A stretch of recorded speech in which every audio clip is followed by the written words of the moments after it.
शिव महापुराण द्वितीय खंड अध्याय 8 दक्ष पत्नी के गर्भ में आदि शक्ति का अवतार आगमन।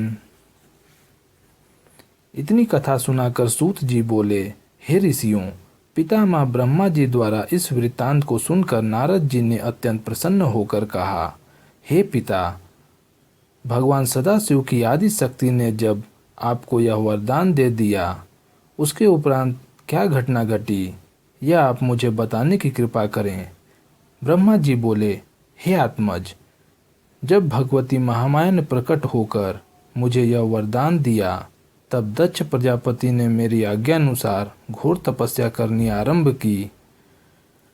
उसने तीनों प्रकार का प्राणायाम करते हुए शिव रानी के चरण कमलों में अपने हृदय को स्थित किया। दक्ष के उग्र तप को देखकर श्री जगदम्बा ने अपने उसी शुद्ध, मनोहर एवं पवित्र स्वरूप में प्रकट होकर दर्शन दिया, जिसका वर्णन मैं पहले कर चुका हूँ। दक्ष ने उन्हें प्रणाम स्तुति करते हुए कहा, हे भगवती, मैं आपकी शरण में आया हूँ। आप मुझे अपना सेवक जानकर मेरे ऊपर कृपा करें। उसकी स्तुति को सुनकर भगवती बोली, हे दक्ष, तुम्हारी जो इच्छा हो वह मुझसे मांग लो। मेरे लिए कोई भी वस्तु अदेय नहीं है। यह सुनकर दक्ष ने कहा, हे मातेश्वरी, आप मेरी पुत्री बनकर मेरे घर में अवतार लें और हर के मन को मोहित करें। इस कार्य में मेरा ही कोई प्रयोजन नहीं है, अपितु तीनों लोकों का उपकार भी सन्निहित है। मैंने मोक्ष का वरदान न मांगकर आपसे जो यह प्रार्थना की है वह पूर्ण होनी चाहिए। दक्ष की प्रार्थना सुनकर भगवती महामाया ने कहा, हे दक्ष, तुम जो चाहते हो वही होगा।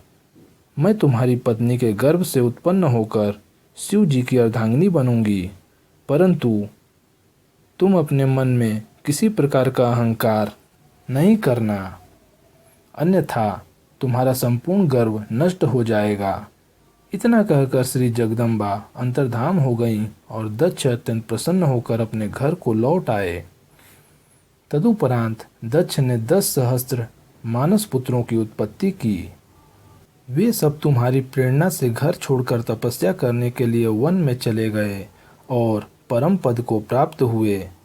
तत्पश्चात दक्ष ने 10 सहस्त्र पुत्र और उत्पन्न किए, परंतु वे भी तुम्हारा उपदेश सुनकर संसार से विरक्त होकर वहीं चले गए जहां उनके भाई गए थे। उस समय दक्ष ने अत्यंत क्रुद्ध होकर तुम्हें शाप दे दिया कि हे नारद, तुम अत्यंत अधम हो, क्योंकि तुमने मेरे सब पुत्रों को मेरे विरुद्ध कर दिया है।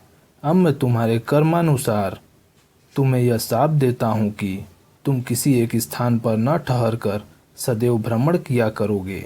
हे नारद, तुम्हें यह शाप देने के उपरांत दक्ष को अपने मन में कुछ संतोष हुआ।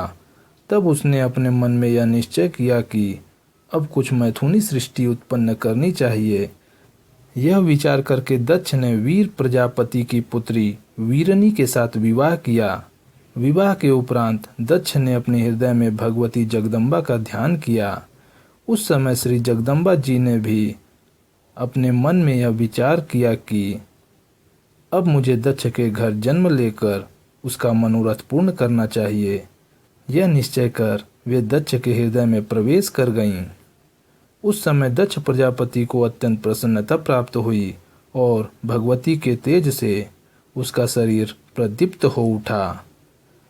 तदुपरांत शुभ अवसर पाकर दक्ष ने उस तेज को अपनी पत्नी में स्थित कर दिया।